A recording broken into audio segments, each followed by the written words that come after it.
Inter fans from all over the world, welcome to the Interglobe. Here we are talking about a victory 2-0 in Champions League out of home with Viktoria-Pilsen in the Czech Republic. It was a positive, very positive game. I think the turnover that Inzaghi thought about made sense.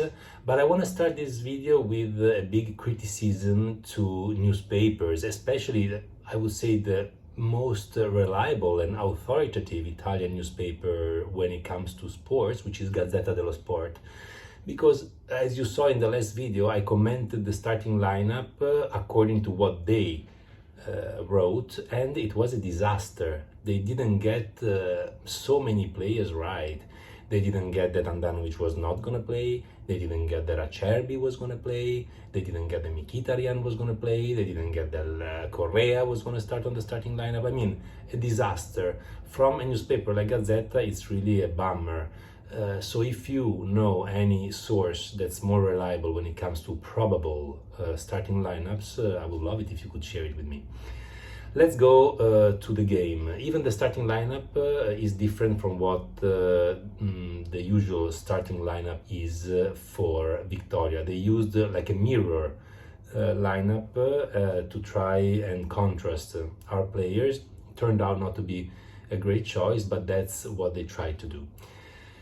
Let's see how the game went. Basically, we started off with a good pace. We scored after 20 minutes, which in these kind of games is crucial because, you know, it sets the tone and it takes away all the possible fears that can arise with the passage of time and with goals not coming. So Dzeko scored this nice goal. Then we committed a mistake that's kind of habitual for us, which is that we don't close the game. We don't strive to score the second goal and to end it. We just keep the game alive. We just keep the opponents alive for no reason. Conte was a master in this, and he was often mentioning how it's important to kill the opponents, talking about sports, of course, in sports terms, but to kill the game. This is really something that we have to grow at, because we're not doing it right. Then we scored the second goal, and of course we started the rotations, and everything went well. Talking about the single players, Onana, another positive performance. So right now we have two great goalkeepers. That's great. So competition does work for them. What I liked about him is, of course, the save he made on the header towards the end. But I loved at minute 66 when there was a shot from Victoria and Skriniar intercepted the ball. The ball went out, but if you notice in the highlights, the jump that Onana made after Skriniar touched the ball in a matter of a fraction of a second was like a panther. And if you compare this jump to the way that Anda usually reacts to these shots, I think that is really impressive. So Onana, I like him. He's young, he's determined, he's a team player. So I'm really hoping that he gains more and more time as we proceed with the season. Then we have Skriniar, our future captain, I hope. Solid game, going back to his standards. Of course, it was easy to play yesterday with the opponents he had, but positive signs. Acerbi, another surprise. He was and another mistake from Gazzetta, by the way. He was very good. True, I can hear you saying from home, yeah, but you know, even you can play, even I can play in defense with Viktoria-Pilsen. True, it was an easy game, but you know, it's always Champions League, and he came into the pitch with some psychological burdens from the fact that he's not well accepted by the fans because of his Milan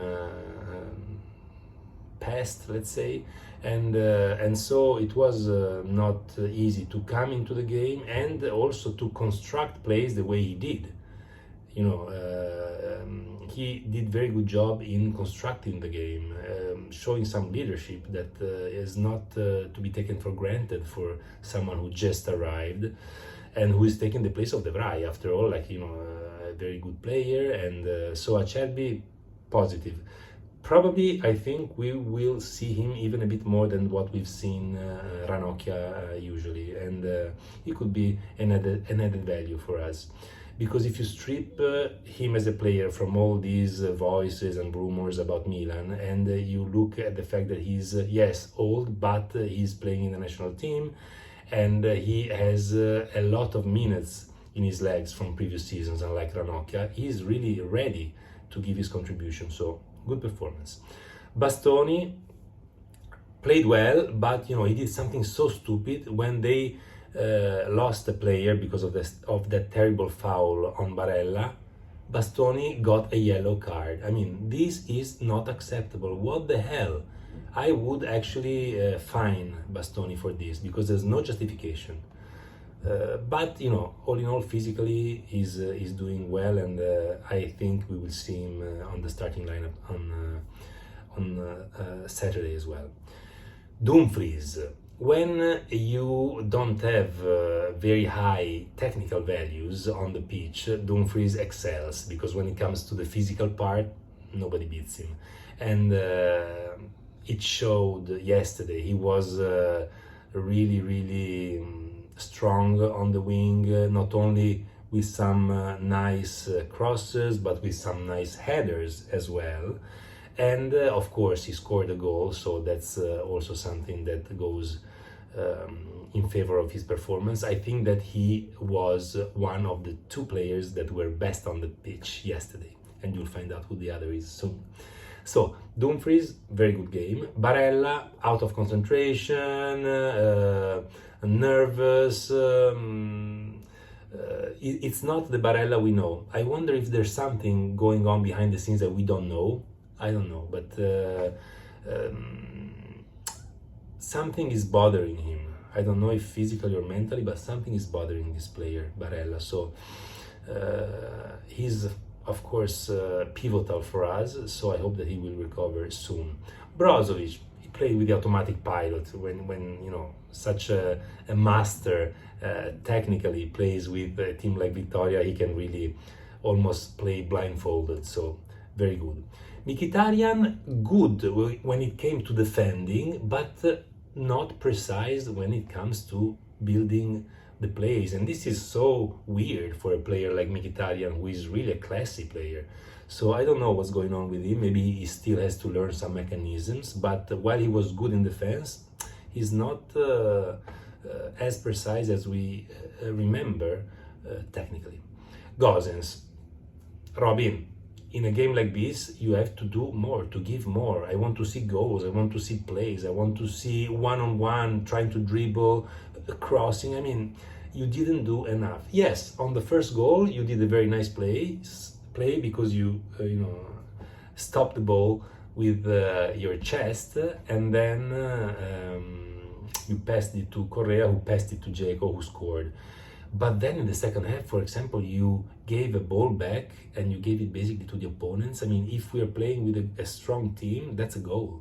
So, you know, these sort of distractions are not acceptable in a team like Inter. And the fact that against Victoria he performed well, but not super well, is kind of worrying me, because he's being given chance after chance, and I don't know how long Inzaghi's patience will continue. Correa, okay, everyone says he is too light, he just moves around the pitch well, but he's not incisive, he's not good when it comes to score, especially. First of all, I want to say that yesterday he gave an assist to Dzeko for the first goal, and he did a wonderful header. That's not an assist, but it's a key passage in the play that then led to Dumfries' goal. So, all in all, he did contribute to our victory. I'm wondering, is Correa a forward player, or is he a sort of trequartista, we say in Italy, the player that plays behind the forward players? I believe more and more, the more I see him play, the more I think that he's not a forward. He's just, or he is a number 10, let's say, a player that plays behind the two forward players. So I'm afraid that there is a misunderstanding and that we're not using him according to his best qualities. This is my opinion, of course, because he's so good technically, but he's so much driveless when it comes to putting this ball behind the goalkeeper. He's just, he doesn't have that kind of hunger that forward players need to have. But anyway, a good performance. Dzeko, best man on the pitch with Dumfries, you know, a lot of good shots, the goal, the assist to Dumfries. He did in the first half, actually no, in the second half, he did a pass on the wing for Dumfries that was poetry. You know, sometimes during the game I find myself thinking, my God, this guy is a poet, because he creates trajectories and plays that are really pleasant to watch. Then we have substitutions. Not much to say about the substitutes because they didn't play much. D'Ambrosio, Lautaro, Gagliardini. And then we have, I mean, all positive performances, or difficult to judge at least, let's say. Inzaghi. I liked the turnover that he made. Seems like he keeps the players motivated on an Andanovic situation, so that's very good. What I don't understand is when we get to the point of a player sent off on their side, you change Bastoni and you put in the pitch D'Ambrosio. That's not enough. We are 11 against 10, winning 1-0. We need to destroy and kill the game. Give a sign to the team. I'm not saying, you know, let's play with 2 in defense instead of 3 and add a forward, but, you know, do something that shows to the team that you want the team to kill the game. By changing Bastoni with D'Ambrosio, you don't show that. So that's something I didn't enjoy.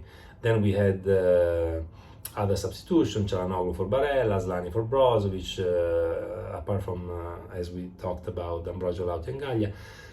Good substitutions in terms of the players who substituted who, but lack of personality when the player from Victoria gets sent off. Give the team a sign that you want to kill the game. Anyway, now, as we were mentioning in the previous video, we have a series of terrible games, starting with Udinese. That's a very solid team and very physical team and difficult to beat. And then, of course, Roma, Barcelona, I mean, a series of very difficult games. So let's hope that we will take what we've learned and the minutes that some players had on the pitch in this game to make the team even more versatile and broader in terms of players that can be used, because this is something we desperately need in a season where we have so much compression of games in a short period of time. That's all. If you enjoyed this video, please punch the like button and subscribe. I have 21 subscribers, so can't wait to get to 30. Thanks so much, and as always, Forza Inter!